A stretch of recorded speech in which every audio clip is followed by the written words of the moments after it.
Hi, everybody. I'm Chad Koel. Welcome to another edition of the Northland Outdoors Podcast. And boy, you better buckle up because we have got a fantastic, entertaining, and incredibly educational, informational episode for you today.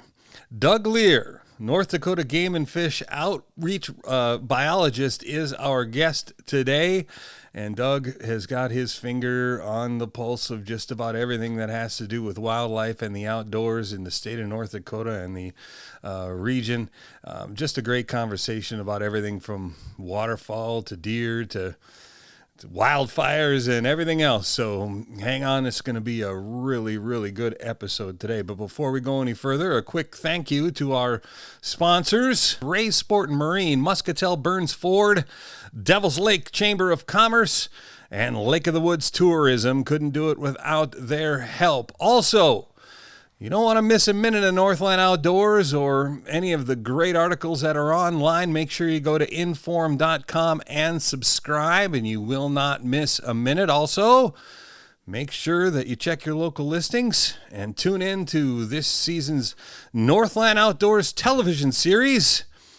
A lot of great stuff out there on TV this year, so make sure you check your local listings and watch. Now, without further ado, let's get into it. State of the State of North Dakota Outdoors with North Dakota Game and Fish Outreach Biologist, Doug Leier.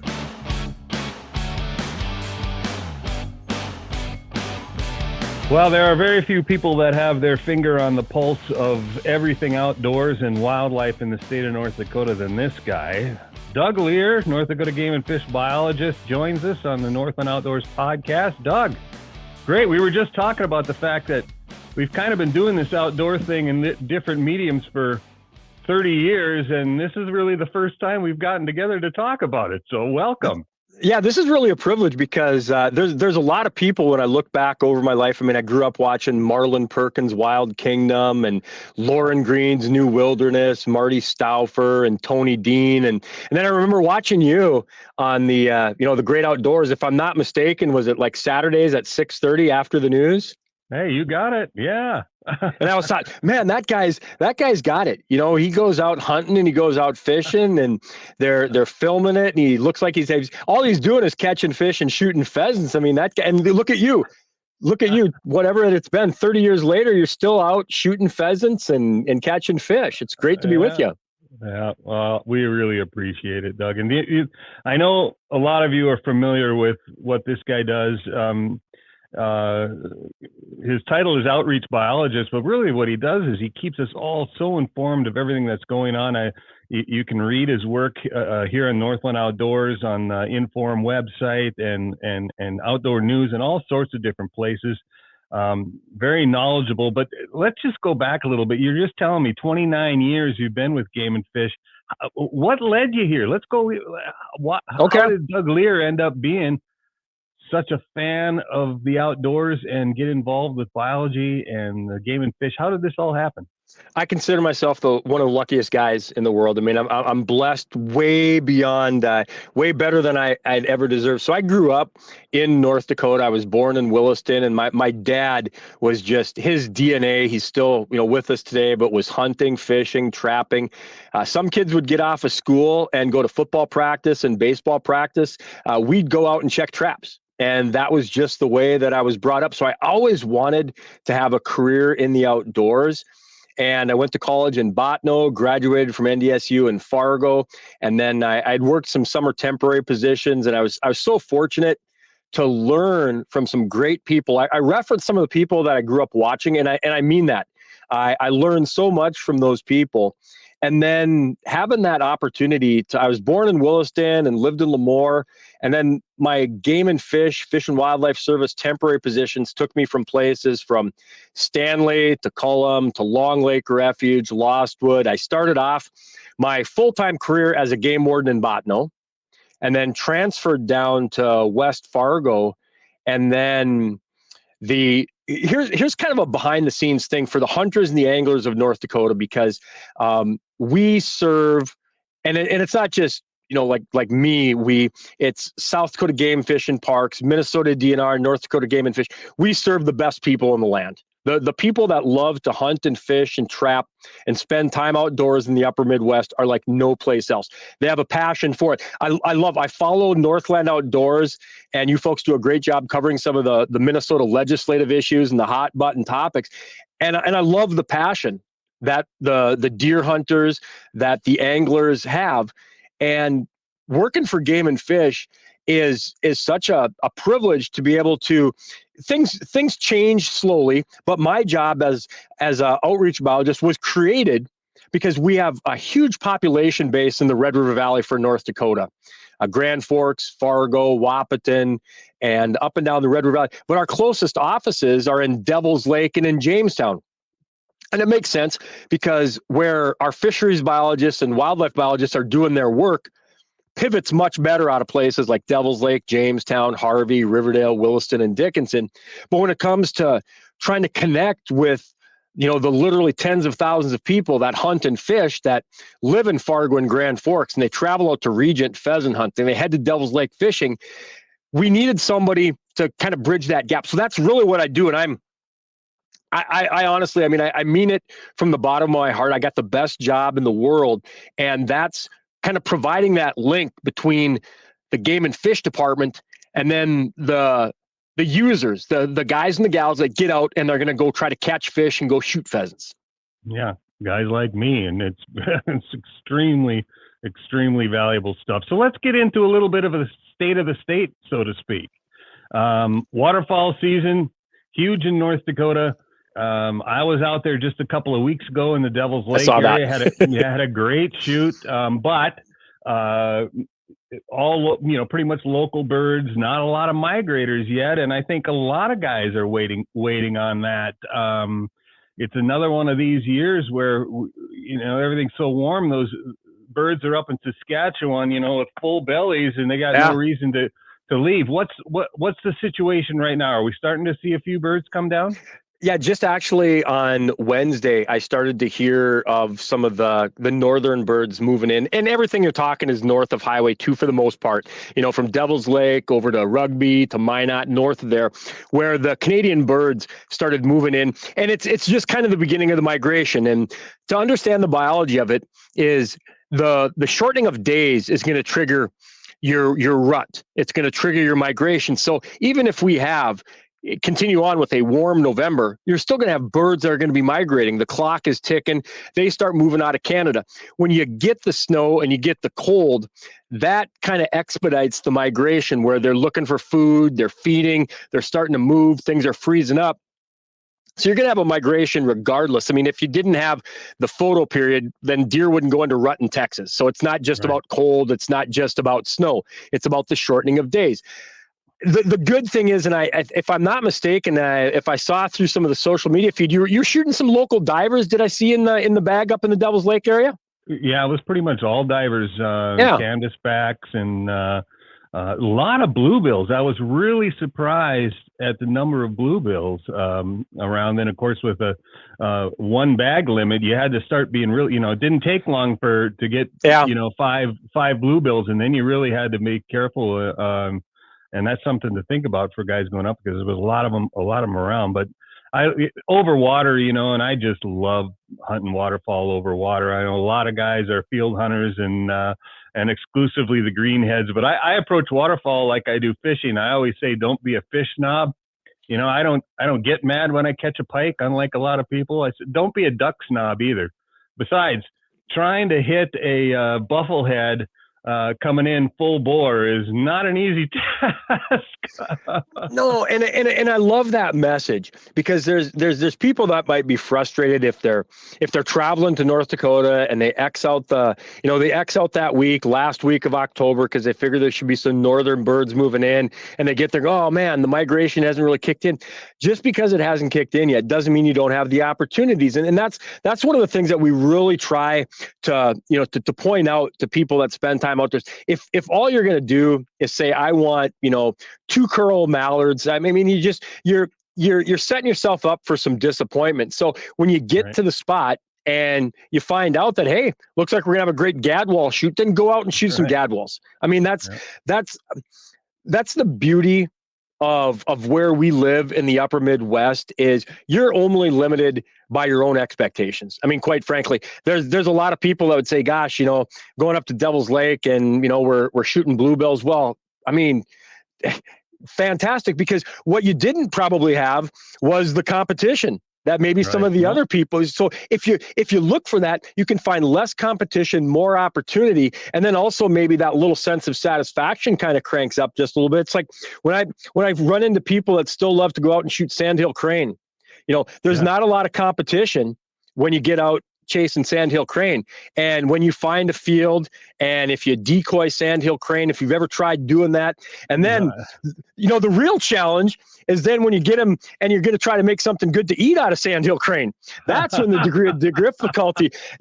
We started making sandhill crane stir fry, and Oh, I'll sure. tell you what, that stuff is absolutely delicious. And I I bet.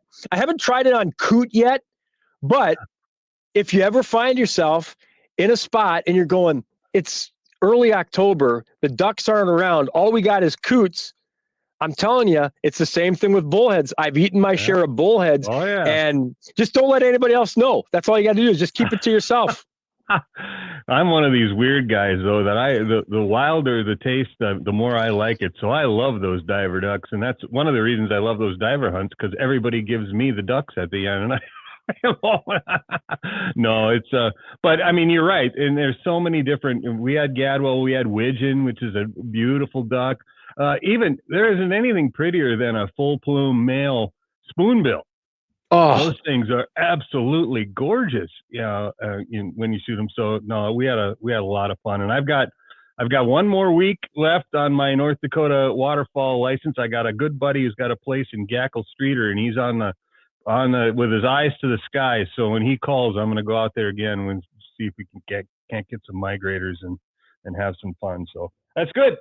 Good. well, State and of the that's state. and that's kind of one of those situations. What you're kind of explaining there is, so we got the migration starting to kind of pick up a little bit, and it should continue to improve as we go through November from north to south, from Highway 2 heading down through central North Dakota. And we're going to get into our deer season in North Dakota. Will open up next Friday, on Friday, November 8th. And now you just took a huge segment of the hunting population, and they're not going to be chasing geese, they're not going to be chasing pheasants, they're going to be chasing deer. And you've been around here long enough to know that you can find some of the best duck and goose hunts right smack dab in the middle of deer season, because you find yourself a chopped cornfield, and you're not going to have a lot of people that are going to be say, you're going to have a lot less congestion when it comes to hunting waterfowl in the middle of deer season in North Dakota. You bet. Let's switch gears a little bit. Now, you just mentioned pheasants a couple of times. Let's talk about that a little. That's one of those. Pheasants are one of those things that it's like a roller coaster a lot of times, especially for you biologists who try to manage populations and cover and everything else. You big years, and then you have down years. Where are we at with North Dakota pheasants? Well, we're in a situation where our supply is not going to meet the demand. I mean, that's that. I'm not gonna blow smoke up your kilt. Our pheasant numbers are up 25% from last year, but if you and a lot of times I do compare things to maybe the stock market, because in this world everybody's looking at their 401k and trying to see which direction it's going. And the thing that we've had with pheasants is we had a boom of 2007, 2008, 2009, right smack dab in the middle of the high CRP. We had some good soft winters. We built up a pheasant population, and then it was almost the worst brood storm that you could come up with for pheasants and for pheasant hunters. Is the economy shifted directions, the crop prices, production agriculture went up. CRP acreage nationally was shrunk. There was much less incentive to keep land out of production.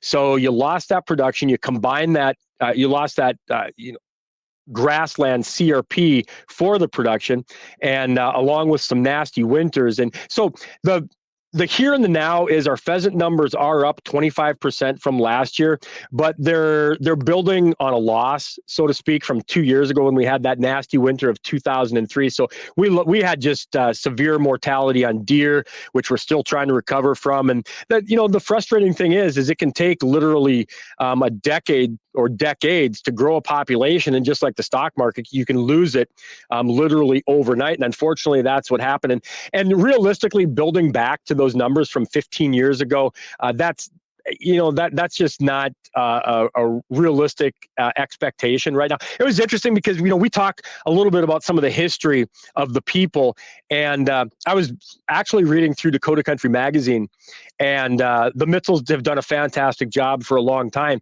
and they had a graph in there of pheasant harvest historically. And I'd have to reach over on my desk, but I still have it there. And I believe it was in the 1940s when South Dakota was harvesting over 7 million pheasants. And I think North Dakota was over 3 million pheasants. And now we consider probably in that 300,000 threshold for North Dakota and 1 million plus for South Dakota. So you put that into the context of the here and now, and it's a real eye opener. The pheasant numbers are going up off of a loss, but the pheasant hunt this fall actually has been pretty good, and part of that is we've got a lot of young birds in the bag. The pheasant hunters have definitely noticed that. We had a good summer for production. We produced a pretty good number. And then the corn harvest has been exceptional this fall. And every week from the opening weekend of pheasant season, there was more and more corn off. And, it was definitely putting the advantage towards the hunter. So it's been, I would say, considering what we have for pheasant numbers and the field condition, I'd say it's been a pretty good start for our pheasant season in North Dakota. Is there a single key for keeping pheasants happy? I mean, some people say you got to have the cover, and you obviously you need food and so on. But what is it about that particular bird? What do they need, for those who don't know? Go to Mobridge, go to Huron, go to Mitchell, go to Watertown, and it's really kind of fun to look and see what you have for grassland, what you have for habitat. But even more so, if you've ever been in North Dakota, you realize that you can find some pheasants along Highway 2, a stray bird here and there from Devil's Lake to Rugby. You can find pheasants south of Highway 200, which is kind of halfway between Fargo and Grand Forks.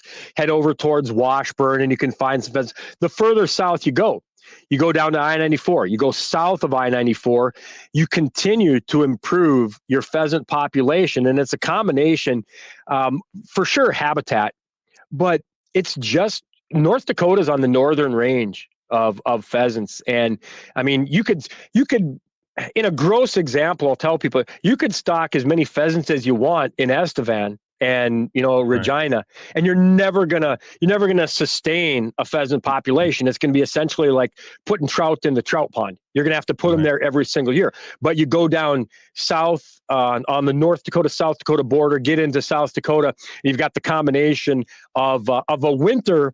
But think of, you've been to Sioux Falls. A lot of times winter doesn't start in Sioux Falls until Christmas. Right, and then it's over by Easter, where sometimes in Fargo in North Dakota, not this year, but there's sometimes we're starting winter in today.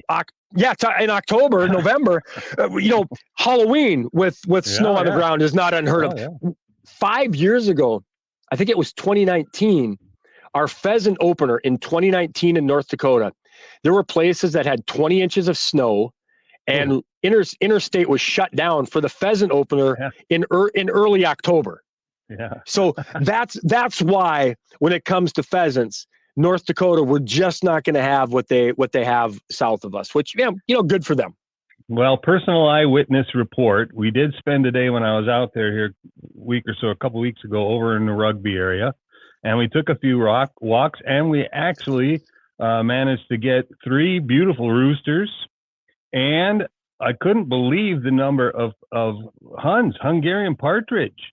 We had a blast. Oh man. And then a lot of sharp tails too. In fact, sitting on the duck slough one morning with decoys in front of us. We were looking out, and somebody said, "Oh, here comes a flock across this pond," and it was Sharpies. It was 8 sharptail coming across the pond, and they flew right over our heads and then landed in the alfalfa field behind us. So it was fun to see that many birds. Chad, I'm gonna make a couple of points here, because what you just explained is pretty rare and almost unheard of, because there are very few outdoors communicators, TV, that are going to say we're going to Rugby, North Dakota, and going pheasant hunting. I mean, to intentionally, and I know, I know you were doing combination hunts, but most of the time, those guys would say we're just going to sit back at the motel, going pheasant. There's not a lot of people that say we're going pheasant hunting in Rugby, North Dakota. But what you proved, and here's what I love about that, and I love getting that word out, is you're not going to shoot any pheasants sitting at the watering hole at the hotel. Well, and here's the other thing, Doug. All public. I was not hunting with any locals, all public. And I love, and this is something I'd love for you to talk about. I really love this plots program. Because all of the land where we found birds were all plots land. So that's, for those of you who don't know, that's public land open to sportsmen. How does that program work? How long has that been around, and how do people get involved in that? Because it was fantastic. Well, this is phenomenal, because again, what we're opening up on, and what we're diving into, is the fact that you can find pheasants in odd areas across North Dakota. And for the people that might be thinking, well, if I'm going to go to North Dakota and I'm going to go pheasant hunting, I have to go to a guide. I have to go to paid property. There is public land. There is public land open to your walk-in hunting. Now, the plots program specifically, the proper label is private land open to sportsmen. Okay. And we hide, and again, the key on that, what's so remarkable about this is what you were walking on is some farmer or rancher or even a non-tenant landowner that said, you know what? I want to open up this land to walk-in hunting access. Whether you're from Brainerd, Minnesota, or Devil's Lake, North Dakota, you can come out here and you can walk on this property. Now, Game and Fish, we have a number of different cost share programs, and I appreciate getting this message out, because we may have, people going, gosh, you know what? Grandpa never heard about this, or I've got a little old lady that I hunt on her land, and she's always let us out there, and we provide cost share. We provide habitat cost share. There's a whole bunch of different spokes on the wheel that make private land open to sportsmen work. And it's signified on the landscape by an inverted yellow triangular sign. It's also on your Onyx, on your plots guide, on your maps, and all those different things. We try to make sure it's as visible as possible. But it's really kind of cool, because it's private land. It's not owned by Game and Fish. It's owned by a private landowner. And there's been a lease agreement because of a habitat restoration, a habitat program, grassland, or sometimes they just say, you know what? I just want to make sure that people have an opportunity to go out there and hunt. The heritage, the legacy is important to me. So I'm willing to enter into, this plots program. And it's so cool when you reference, to be out there and you're not looking for grouse, you're out duck hunting and you see grouse, or to go out and not expect, I'm just going to tell you, there's not a lot of people, especially outdoors experts like yourself, that are going to say, I'm going to walk for pheasants and I'm going to expect to shoot. That's a tribute to your talent and ability to go out there and bag a limit of pheasants in Rugby, North Dakota. It was funny because we stopped and grabbed lunch when we got into town before we went out, and there were 3 or 4 elderly farmers having coffee, and one of the guys came over and was just so super pleasant, which was, as an outer stater, was wonderful, because you don't always get the greatest reception. But he was telling us that he thought the pheasant numbers in that part of the world were higher than they've been in a long time. He was really bragging about the number of pheasants around, which kind of spurred us on to go and look for them, and I'm glad we did. And like you said, the number of the plots, chunks that we hunted were actually just fields. Harvested corn or harvested beans, but then they'll have a wetland in the middle with some cattails, and when you've got great cover right up against a food source, I mean, those are excellent places to walk. And I personally, I've always loved trying to do as much of that stuff as I can on my own. It's just more, I don't need to go out and kill a full limit of pheasants or catch a full limit of fish. It's more fun to, even if you only get a few, but when you figure it out on your own, there's something about that too. And I would love to see more people do that, which is kind of why I do it, Yeah, and that's a really great example because, oftentimes people think that you have to have connections. You have to have somebody that can take you to a spot or has access to a spot. And understand, we have a little under 900,000 plots acres in North Dakota. We got about 200,000 wildlife management areas, so a little over 1 million acres in there, which isn't huge.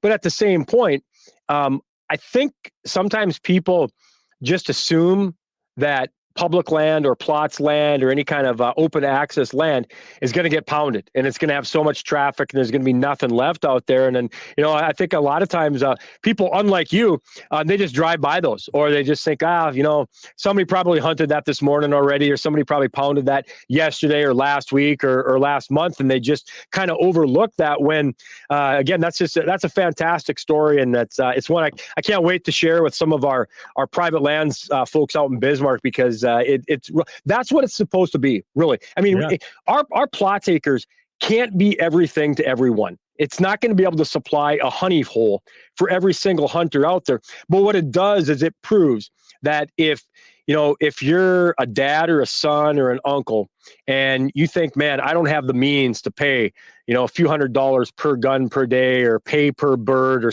I've got to go to a game farm to go pheasant hunting. You don't have to. And, I don't want to, overblow people's expectations and say you can go to every piece of plots and you're going to be able to shoot 3 pheasants by 12 noon every single day. But what you've done proves that the program works. And I appreciate you sharing that story. Well, it's, you're going to see more birds than walking public land around where I live. So I'm not going to tell you you're wrong. Although we did a show last year down in southern Minnesota, the Canby area, and the birds down there are doing great. So we shot some. So it's fun to see it all kind of expanding. Let's switch gears again. You mentioned the upcoming deer season, only a week away. What's the situation with deer in North Dakota right now? How are we doing there? Well, we've had a good start. Our archery season started at the end of August, and we've had some really good reports from our archery deer hunters. So it's going to be. I'm going to be optimistic that the hunters that drew tags, that's one of the things that we do in North Dakota different than other states is you're not buying your tags over the counter. Everything, archery tags are done over the counter, but our deer gun season, which opens up on Friday, November 8th at 12 noon, those are all managed by unit, and you have to draw that tag, whether it's a buck or a doe. And for that unit, we shrunk the number of tags. I think we're down around 50,000 tags. Last year, our success rate was up a little bit, but it was still in that 55% range. And our big game managers, we really strive to try to make sure that if you draw that tag for that unit, that you're going to have an opportunity if you put the time and the effort into it. Our deer gun season is 16 and a half days. And typically we see for a successful hunter in that 5-day range. I mean, obviously there's some guys and gals that are going to shoot that deer the opening day, the opening hour. Some people might hunt the entire 16 and a half days, get to the last half hour, see a small buck and say, nope, I'm going to pass on that. There's a lot of different ways to get through that.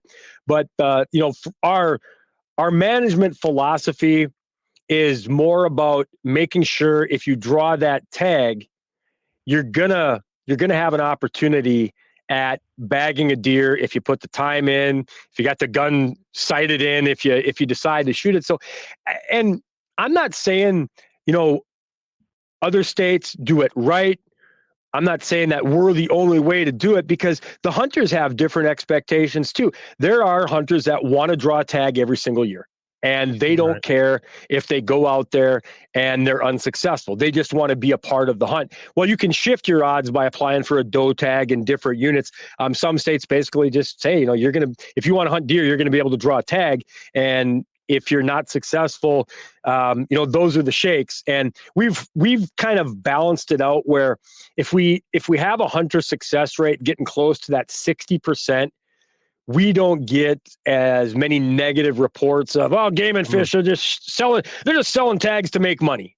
And that's something that we don't want to, ever fall into line, is to just be, well, they just put out a whole bunch of tags and success rate dropped to 30%, but they got their money and they don't care. And so it's kind of a little bit of a balancing act. But our deer population is struggling. I mean, we're at 50,100 tags this year, down 3,300 from last year, and our success rate last year was at 55%. So I'm not gonna lie, these aren't the good old days for deer hunting. I'll tell you that much. But it's if you adjust your expectations, I think you can go a long ways to realizing that there's a lot more than a 5x5 buck. And there's a lot about just being able to go out there to the same spot, to the shelter belt, to the rock pile with your dad, your brother, your old high school teammates, and enjoy the season. Whether you didn't draw a deer tag, so you're coyote hunting, you didn't draw a deer tag, so you're pheasant hunting. There's a lot of other opportunities to enjoy the deer season in North Dakota. Or catching walleyes on Devil's Lake. Man.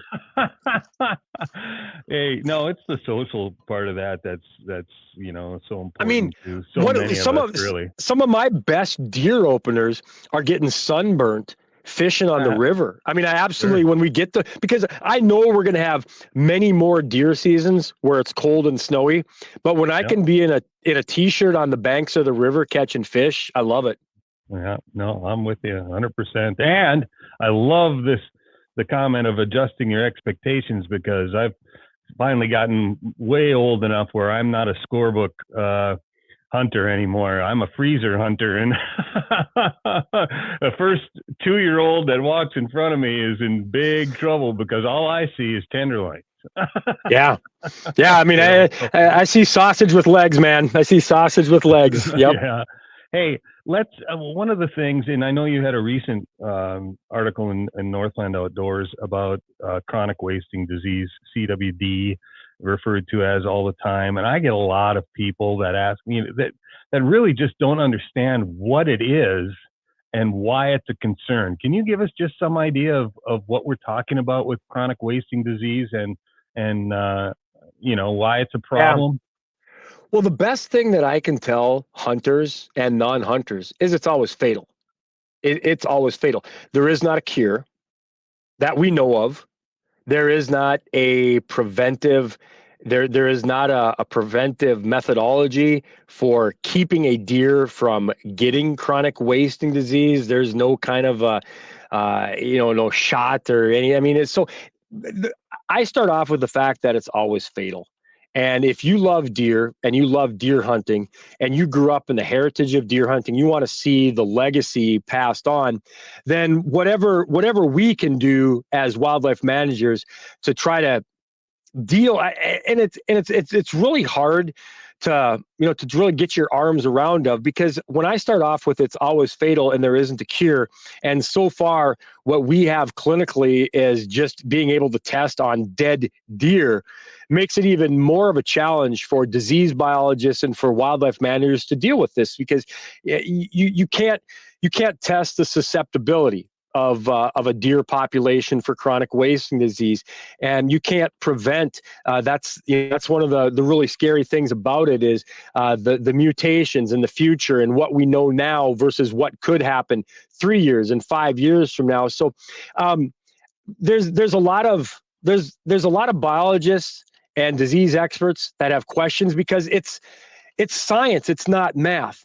And we live in a world that wants to deal with math, where 2 + 2 is always going to be 4. And when you're dealing with science, and it's something that people don't don't like to hear brought up is, but when you look at what the experts knew about COVID 4 years ago compared to now, and you look at how COVID is handled now compared to 4 years ago, is science. It's the way we understand and the way we evolve. Well, one of the things that we've learned from chronic wasting disease in the 15 years that I've been dealing with it, it's still always fatal. A deer gets CWD and it dies. So that in itself is why there's such a huge. One of the things that's changed a little bit now is because there has been resistance from getting tests done. And you hear from hunters that will say, well, I don't want to have my deer tested because if they find it, then the next thing you know, we're going to have restrictions in our unit, in our area for our hunting. But what I have heard and seen has kind of shifted the conversation a little bit is whether they're CWD deniers or not, they want to find out if the deer meat that they're eating is safe. Now, there has been nothing that I've seen, heard, or read that suggests a direct link to CWD and humans and from consumption. But I'm not going to eat a deer if it tests positive for CWD. Right. And that's my personal choice. Other people may say, well, if I cook it, I don't, go ahead. That's fine. I find a walleye that has that mushy kind of fungus inside. It looks fine on the outside. I'm not eating it. Right. Somebody else, I'm not feeding that to my neighbor's cat. So what the point in this is, I'm seeing and hearing more people that want to have their deer tested for CWD, even if it's not mandatory, because they want to find out that the deer that they're making back straps and sausage and steaks and roasts from does not have chronic wasting disease. And that's something that's really changed the conversation the last couple of years, Chad. So what can sportsmen do if they see, I mean, are there telltale signs if they see an animal that they think, is it something that they should report, or is it more, how do you shoot a deer? Is there something, that looks sick or something? I mean, how do we decide that? In North Dakota, you can get a self-sample test. We'll send it out to you for free. You go on the Game and Fish Department website, and it's got we've got videos on how to take out the lymph nodes. It's really quite simple to do. You put them in a little package, you send them into our Bismarck lab, and within within about a month, you're going to get the results back on that, so you can get your deer tested. As far as seeing it visible, the problem is that it's like trying to tell a deer's age by looking at it. The teeth are what are going to tell you how old it is. You can have a deer that may test positive for CWD that doesn't have the clinical signs of that. From what I've read and learned, it can take a year. It can take longer for a deer that has CWD to start showing the signs, the emaciation, along that line. So once it gets to that point, it's obviously something that you're going to be having checked out, contacting your DNR, your Game and Fish, your game fishing parks, finding out if they want samples from that. Every state is a little bit different, and in different regions, some places may have mandatory testing, mandatory drop-off.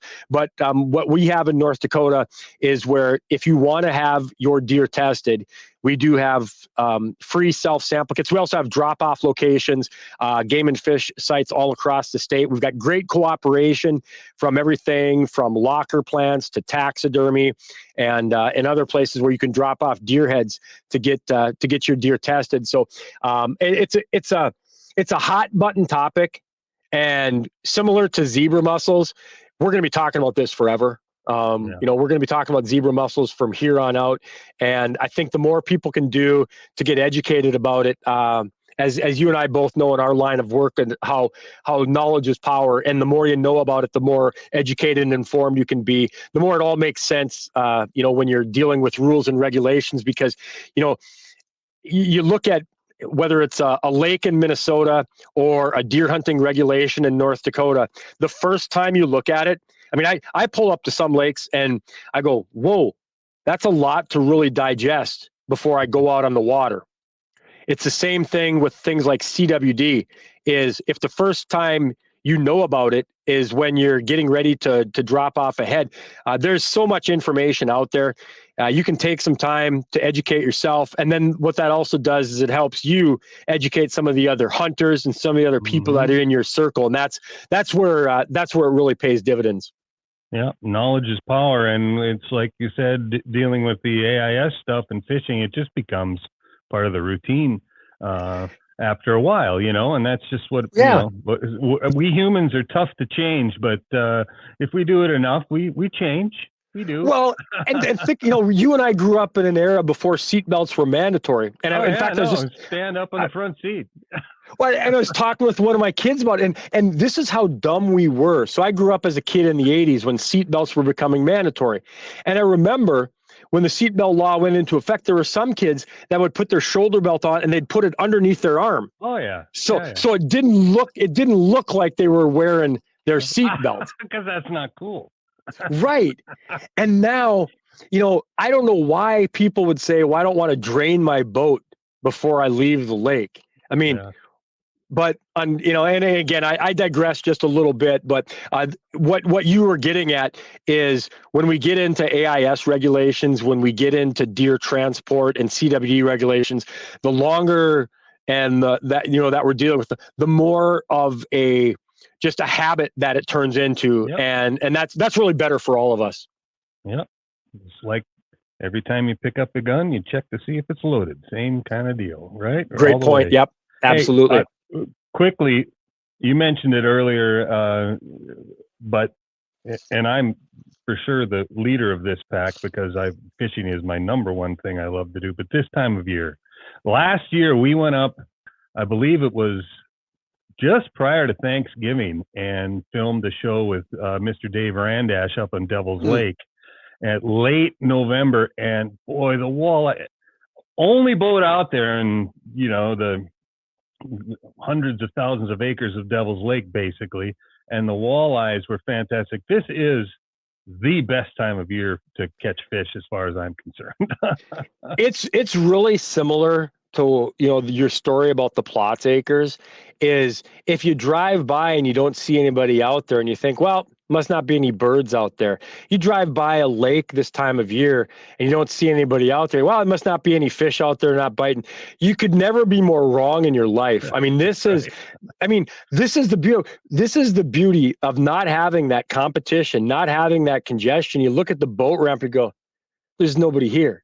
And you've got the peace and quiet. I have actually grown to enjoy and appreciate fishing with the sound of gunshots ringing out in the background. That's just a beautiful melody, almost like loons in the springtime. It's like, you go ahead, go do your hunting, and we'll be over here catching some fish. And there's just something about that shared use of the outdoors, and it's like you just know that as you referenced, you can be open water fishing in November, but there's years that you also might be ice fishing on Thanksgiving as well.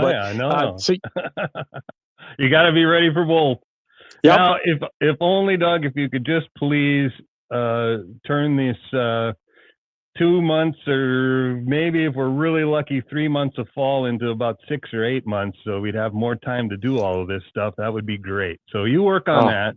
And instead of having the leap day of February 29th, let's put it in October, and then we can have another. Give me October 32nd instead of November 1st, right? Yeah, I'm with you. Before we let you go, I wanted to touch on you had mentioned when we talked beforehand about how we're in the middle of a dry spell again the last couple of years, but it's serious, and there are a few things that people really need to watch out for. We've had some wildfire things to deal with, and now you're talking about potential for winter kill in some of these lakes because of the low water. Talk about that a little bit. Yeah, that's a really good point, because if you had your eyes and your ears open, maybe you've heard about some of the wildfires across western North Dakota, and we literally had tens of thousands of acres that were charred in early to mid-October. And knock on wood, that doesn't mean we're out of the concern right now. In fact, if you are heading out there, please be very, very fire aware in terms of if you're camping and have an open fire. Some some counties may still have specific burn bans on, so you need to be aware of that. And then also realize that if you haven't been out to some of those places, if you're planning a hunt out to Stanley or Ray or Watford City and in the Badlands, there's ranchers who have had their livelihoods destroyed. Our ag commissioner, Doug Leier, was just talking earlier this week about there's still ranchers that are looking for cattle that they lost that may have ran someplace else, may have died in the fire. There's fences that are burned up. So, and also from a hunting standpoint, there's, again, literally, townships and sections of land that are gone from habitat that aren't going to provide any kind of winter kind of habitat, let alone fall habitat. So it's really changed the landscape dramatically. Similar to if you go to a spot where every year you go out there and there's a nice CRP field, and well, this year it's now been corn, and so habitat changes can be from commodity prices, but they can also be from the wildfires. So that's one thing definitely to be aware of, depending on where you're at. And then also, again, as I kind of touched on, is making sure that you're not starting that fire. Try not to be parking your vehicle in that tall grass off the approaches. We tried to make sure people, when you're dragging your UTV, when you're hauling your trailer, make sure that the safety chains are hooked up, because we've had instances where safety chains were dragging on the highway and throwing sparks off into the ditches. So a lot of different safety reminders. And also, if you're out there and you see a fire, our rural fire departments would much rather have that fire reported 10 times in 5 minutes than not at all. So call local law enforcement, call 911, let them know what you see and where, because our rural fire departments a lot of times are volunteer. They've been taxed, they're stretched thin, and they want to try to help and to save whatever they can. So the sooner they know, the better off they are. So it's a good message to get out there. I appreciate you bringing that up, Chad.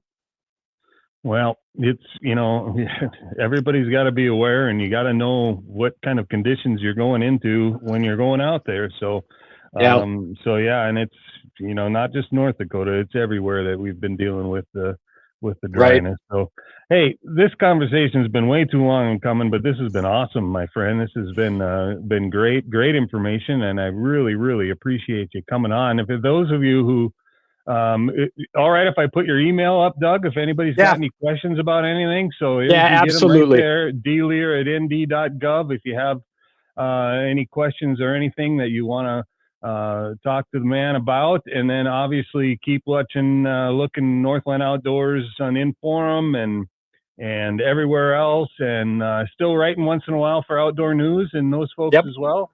So all you got to do is look, and you're going to find Doug. So I appreciate you joining us on the Northland Outdoors podcast today, bud. It's been a privilege. One of those guys that I grew up watching on TV, and to have a conversation with you has been a privilege. So thanks for what you've done for all these years, because your message is getting through. You're getting the next generation out hunting and fishing and getting that conservation message out there. That's so important along with that. So thanks for what you do, and keep up the great work, Chad. All right. We'll see you soon. All right. Once again, thank you, Doug, so much for joining us. What a great conversation. And make sure you reach out to Doug if you have any questions about anything having to do with hunting or wildlife of any kind in the state of North Dakota. The guy is an encyclopedia and will do anything to help you out on your next outdoor adventure. Now, before we go, quick reminder, make sure to go to inforum.com and subscribe so you don't miss a minute of Northland Outdoors and everything Northland Outdoors. Also, check your local listings and don't miss an episode of Northland Outdoors Television. And we've got a new season of Northland Outdoors Television coming down the pike here in just a few months in January. So make sure you pay attention and look out for that. So until next time, again, thank you to our sponsors, Ray's Marine, Muscatel Burns Ford, Devil's Lake, and Lake of the Woods. And I'm Chad Koel. We will see you next time on the Northland Outdoors Podcast.